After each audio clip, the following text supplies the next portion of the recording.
Bonjour à toutes et à tous, bienvenue sur KTO pour La vie des diocèses, une émission, vous le voyez, enregistrée depuis les studios du sanctuaire de Lourdes à l'occasion de l'Assemblée des évêques de France. Comme chaque semaine, nous partons à la découverte d'un territoire, d'un diocèse et de son évêque. Et aujourd'hui, nous allons au cœur de l'océan Pacifique en Polynésie française pour parler du diocèse de Papeete. L'occasion de découvrir des images de la paroisse Sainte-Thérèse de Tonoa, mais aussi d'une mission effectuée sur les îles de Napuka et Tepoto, à 1 millier de kilomètres de Tahiti. On évoquera aussi l'engagement des catholiques contre le fléau d'une drogue qui touche de plus en plus les Polynésiens, l'AIS. La Polynésie française représente un ensemble de 105 îles et 5 archipels au cœur de l'océan Pacifique, avec une position géostratégique essentielle pour la France, à 17 000 km de Paris et 4 600 km de Nouméa. La Polynésie bénéficie d'un tourisme en plein essor, mais certains pans de son économie demeurent fragiles, notamment la perliculture, qui est la première filière de production à l'exportation, et la pêche.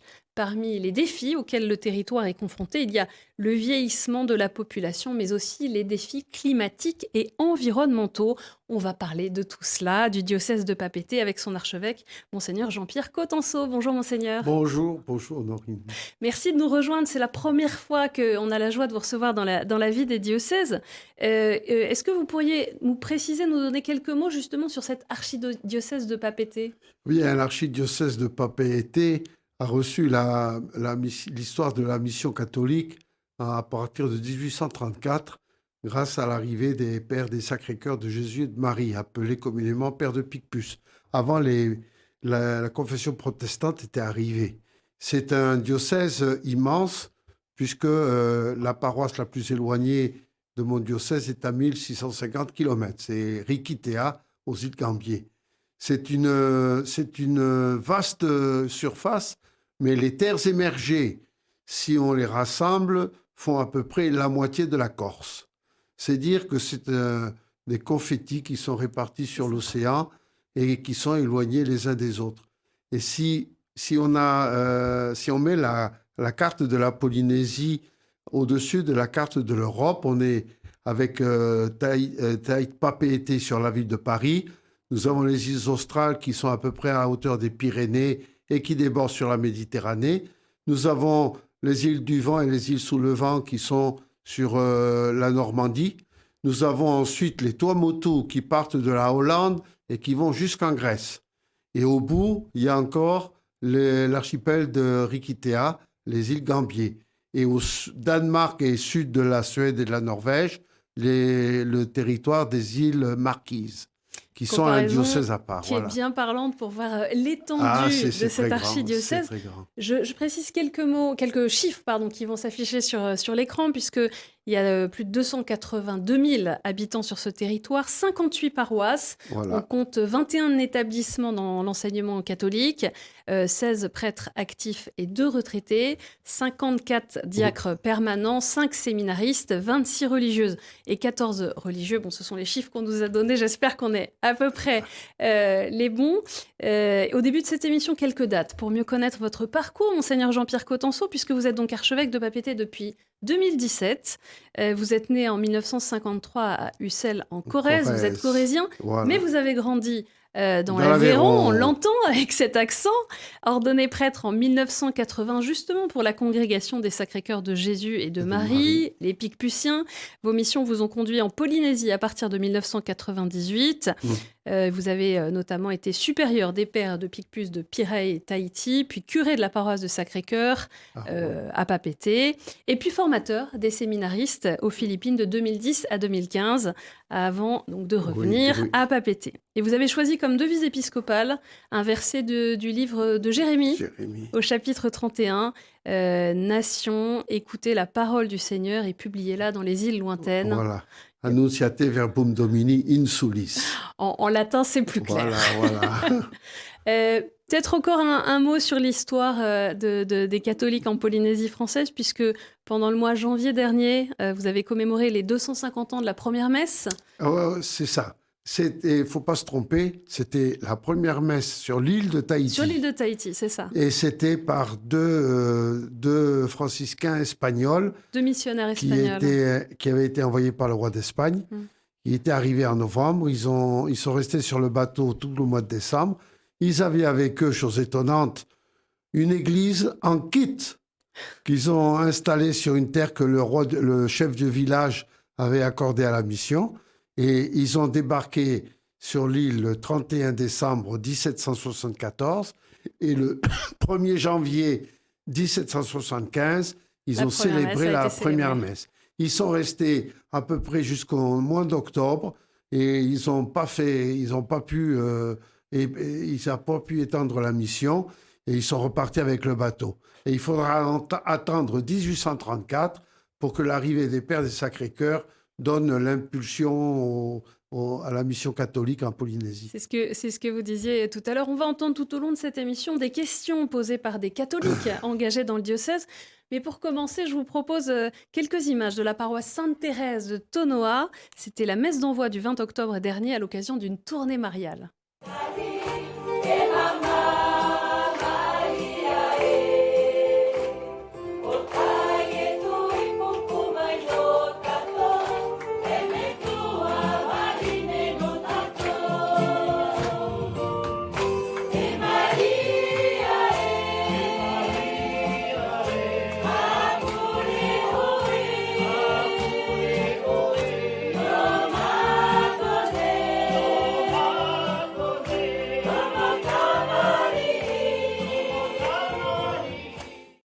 Voilà, ça nous donne déjà un premier goût de ce qui se vit chez vous. Et on a une première question de Vaima Tahari, qui est répondante du service diocésain des vocations. On l'écoute.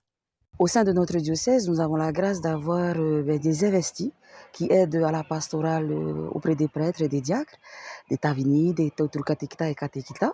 Et voici ma question. Donc, j'aimerais savoir comment est-ce que vous voyez cette grâce qui est au sein de notre diocèse d'avoir des investis. Est-ce que leur mission est utile vraiment pour notre pastorale auprès des fidèles? Oui, la question est pertinente, mais il faut regarder que sur les prêtres que nous avons dans le diocèse, on en a un peu plus. Vous avez cité les diocésains, il y a aussi des religieux, oui. 5 prêtres religieux. Eh bien, et 3 fidei donum. Et beaucoup sont sur des îles en dehors où il n'y a pas de prêtres. Et donc, chaque prêtre, à part 2, tous les prêtres habitent sur l'île de Tahiti, mais il leur est confié des secteurs qu'ils vont visiter 3 fois par an, 4 fois par an au mieux. Tout le reste du temps, dans ces îles, les communautés chrétiennes existent, elles vivent. Et qui c'est qui les fait vivre? C'est les laïcs, qu'on appelle les catéchitas, qui sont formés, surtout pendant les écoles de juillet, qui sont des temps de formation pour les laïcs. Cette année qui rassemblait 500 personnes. Il y a plusieurs écoles. Il y a l'école pour les jeunes, une école pour ceux qui veulent reprendre les bases de leur foi. Il y a une école pour ceux qui enseignent la catéchèse. Il y a une école pour ceux qui vont prendre des responsabilités. Il y a une école pour ceux qui sont chefs de chœur. Et il y a une école aussi pour ceux qui assurent les traductions entre le français et le tahitien. Dans ces îles, qui c'est qui fait vivre la communauté? Ce sont les catéchitas. Et les catéchitas, ils ont un rôle de responsable de communauté? Ils sont responsables de la communauté en l'absence du prêtre. Est-ce que ça se rapproche un peu de certains ministères institués de laïcs tels qu'ils existent depuis quelques années? Mais nous, on a ça depuis 1970. C'est ça. Et donc, ils sont en charge d'assurer l'unité et la cohésion de la communauté. C'est un rôle un peu de pasteur. Hein. Ils sont en charge d'assurer que la catéchèse est assurée, puisque sur les îles, il y a des enfants. Ils sont en charge de la prière. Tous les dimanches, il y a l'office de la parole. Il y a en semaine, dans certaines îles, ce qu'on appelle le Purifétis, c'est-à-dire la prière des familles. Le matin, à 4 heures du matin, il y a la cloche. Et puis les gens se rassemblent, la famille, pour faire la prière du matin. Ils sont en charge aussi d'accompagner ceux qui sont malades, les visiter, leur porter la communion. Et puis, ils sont en charge aussi de l'entretien du matériel. Et ils sont en charge aussi d'être en correspondance, en lien avec le prêtre qui a la responsabilité de cette île. Et ça leur permet, comme ça, de maintenir des communautés qui sont réellement vivantes. Oui.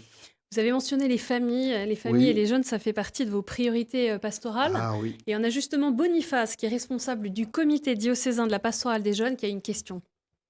Yorana, Monseigneur, quelles sont selon vous les priorités pour accompagner spirituellement et humainement les jeunes de notre diocèse?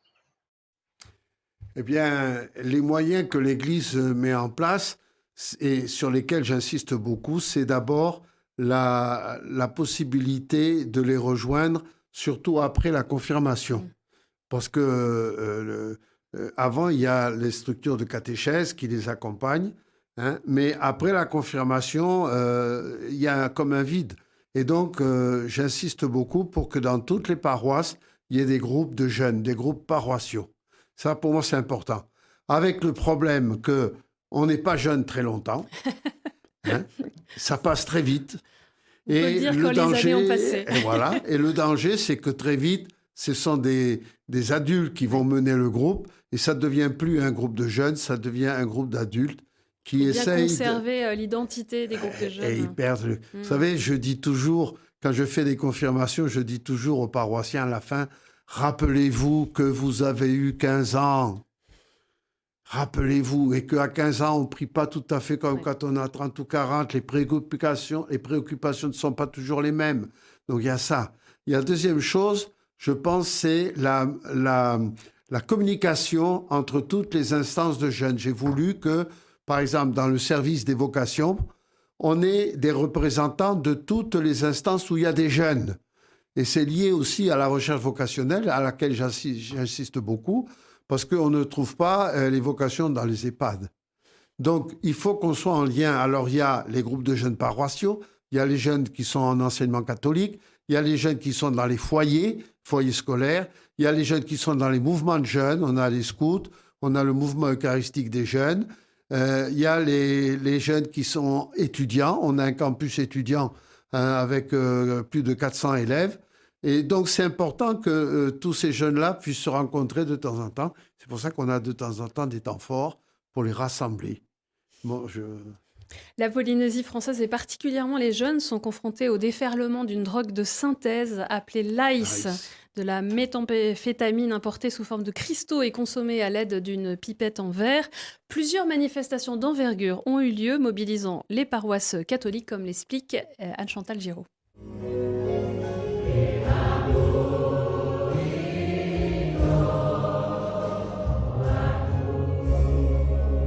Dans la paroisse Marianne au Tehao, comme tant d'autres, le combat contre l'AIS mobilise les paroissiens.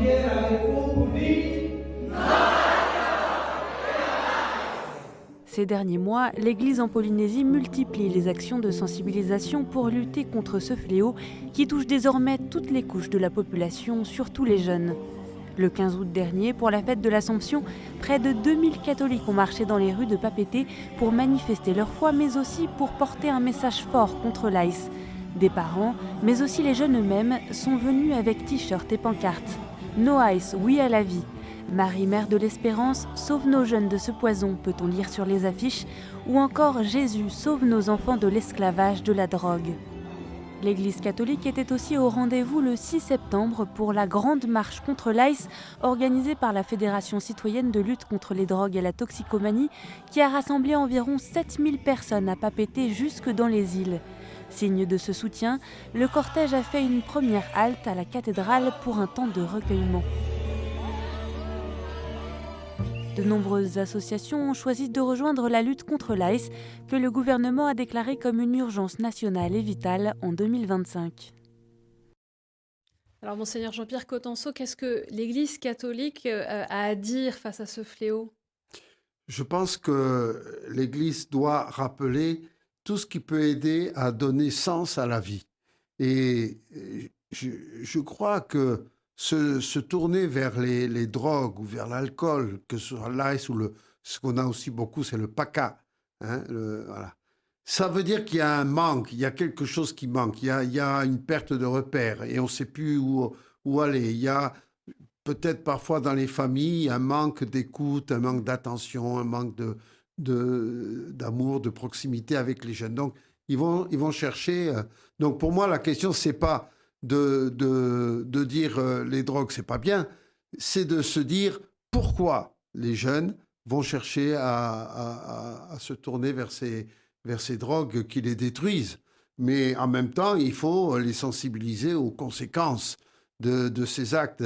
Alors, à l'aide de la gendarmerie, des corps médicaux, etc., tout un tas de personnes qui peuvent les aider à découvrir, à comprendre que c'est un piège et qu'ils vont en être très, très meurtris. À moyenne échéance, ça vient très vite. Hein. Et donc, comment ils vont pouvoir se redresser? Et souvent, on a des rencontres de jeunes. Le thème, je me rappelle, un des derniers, c'était « Jeunes, lève-toi ». Lève-toi, leur faire confiance, les aider, les écouter. Mais en même temps, je pense que l'ampleur du désastre, si je peux parler ainsi, c'est que manque des structures de soins pour les jeunes qui sont frappés, qui sont pris dans la drogue. Comment, et là c'est une question politique, hein, comment on va mettre en place des structures médicales qui vont permettre d'accompagner les jeunes qui sont pris par la drogue. On va partir maintenant dans les îles lointaines, Monseigneur, puisqu'en octobre dernier, la paroisse de Napuka a fêté les 50 ans de son église Sainte-Thérèse, située à Nepoto Nord, au Tuamotu, à 1000 km de Tahiti. Vous avez effectué une mission sur ces îles. Sur l'île de Tepoto se trouvent 30 habitants, tous catholiques. Et on va regarder donc quelques images grâce au montage réalisé par Georges du diocèse de Papeete.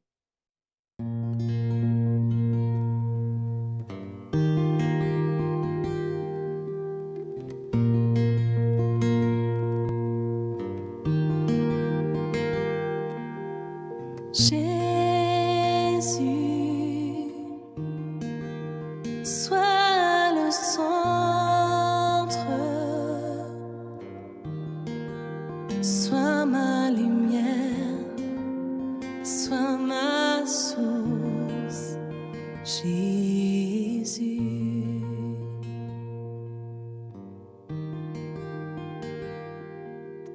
Jésus, sois le centre,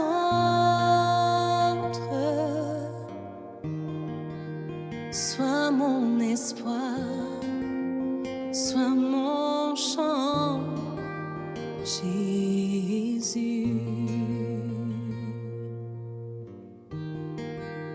Sois le feu dans mon cœur, sois le vent dans ses voiles, sois la raison de ma vie, Jésus, Jésus.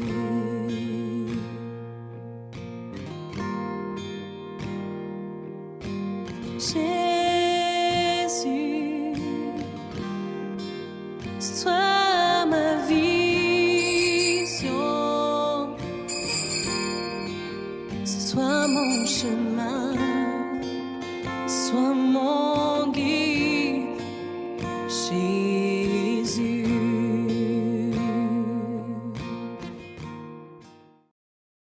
On a pris le temps de découvrir ces magnifiques images de ces îles lointaines.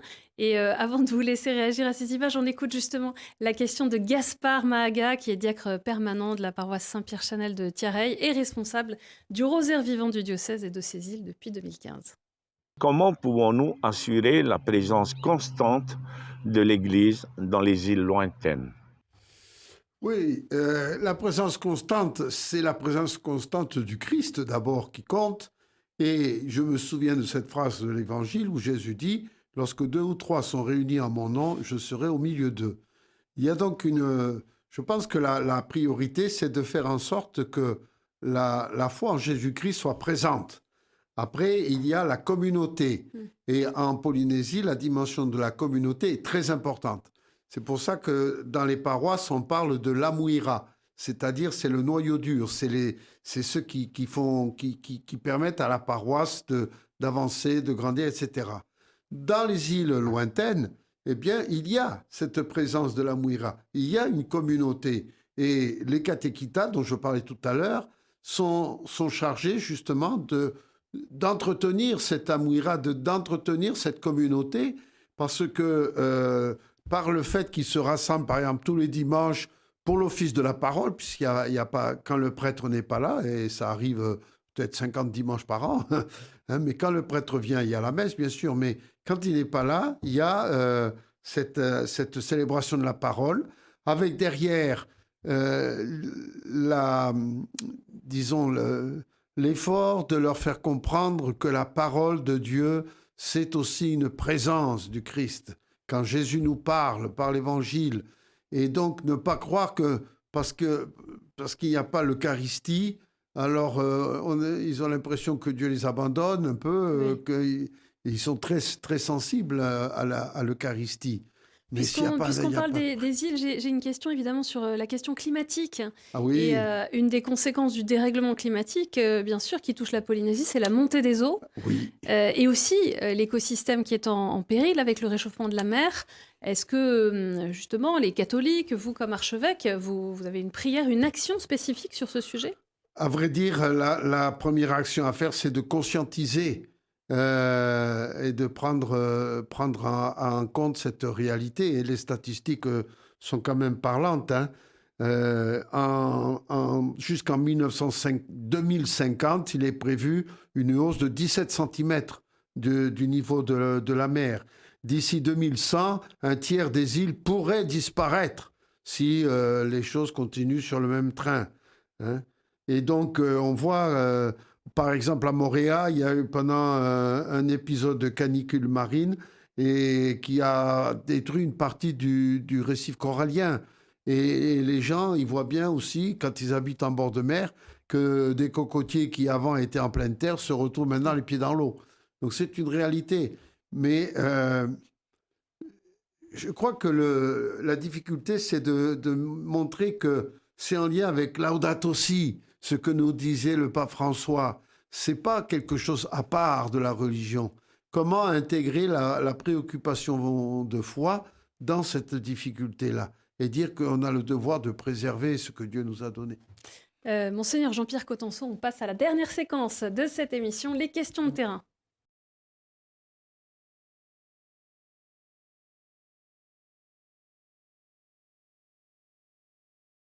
Et on a une question de Marourai, qui est bénévole au sein de la délégation de l'Ordre de Malte. Yorana, Monseigneur, quelles seront vos priorités pour les années à venir en matière de lutte contre la pauvreté et l'exclusion sociale à travers les différentes actions que proposerait le diocèse?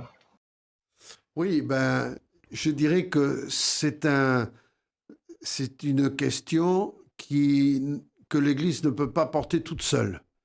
Aujourd'hui, on est amené et c'est pour ça que c'est pour moi un des points importants, de travailler avec les organismes officiels, avec les pouvoirs publics, pour pouvoir gérer ça.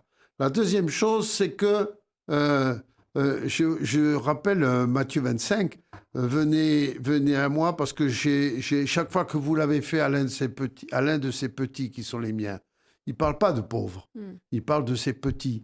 Et je pense que, les pauvres, la béatitude première, heureux les pauvres. Donc, il faut bien se mettre d'accord sur les mots. Il y a des gens qui souffrent de situations de vie qui sont vraiment difficiles. Hein. Il y a des gens qui sont en péril parce qu'ils n'ont plus de sens à leur vie. C'est une sorte une forme aussi de déshérence. Comment l'Église va être proche de ces gens-là? Et l'Église, c'est les paroissiens.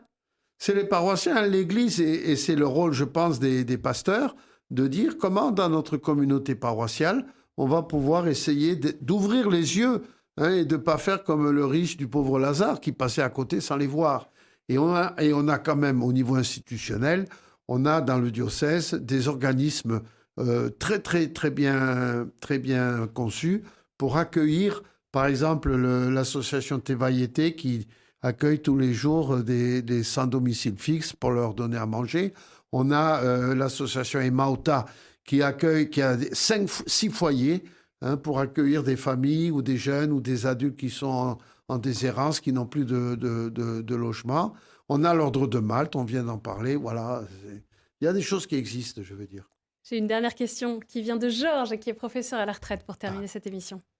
Vous aurez atteint l'âge canonique dans 3 ans. Quels sont, d'après vous, les points d'importance qui mériteraient une continuité pastorale ? Les points d'importance, pour moi, j'attache une grande importance à l'unité dans le presbytérium, que les prêtres soient unis. On l'est déjà, mais je pense qu'on peut encore progresser dans cette direction. Deuxièmement, c'est dans le sens du synode que nous sommes en train de vivre, comment marcher ensemble. Ça a été un objet de réflexion lors du début des écoles de juillet. Pendant une semaine, on a réfléchi au marcher ensemble. Comment marcher ensemble et faire en sorte qu'on puisse mutualiser nos expériences, nos regards sur la vie, sur les gens, sur les problèmes, que ce soit les catéchitas, que ce soit les diacres, que ce soit les laïcs, que ce soit des gens engagés, etc. Comment on travaille ensemble et qu'on est bien d'accord sur les objectifs. Et ça, pour moi, c'est un problème, c'est un défi. Une orientation à conserver. Voilà, et ne pas rester chacun dans son petit carré, précaré. Moi, c'est là, non, moi, je suis là et tout. Mais il faut qu'on s'unisse et partager les dons, partager ce que nous faisons pour que l'Église soit plus forte de cette coopération. Merci beaucoup, Monseigneur Jean-Pierre Cotenso, d'être venu sur le plateau de la vie des diocèses. Pour en savoir plus sur le diocèse de Papeete, rendez-vous sur le site internet www.catholiqueic.pf. L'adresse affiche sur l'écran. Cette émission est bien sûr à revoir sur kto.tv.com, à réécouter sur les plateformes de podcast et l'appli KTO Radio. Merci pour votre fidélité et rendez-vous la semaine prochaine.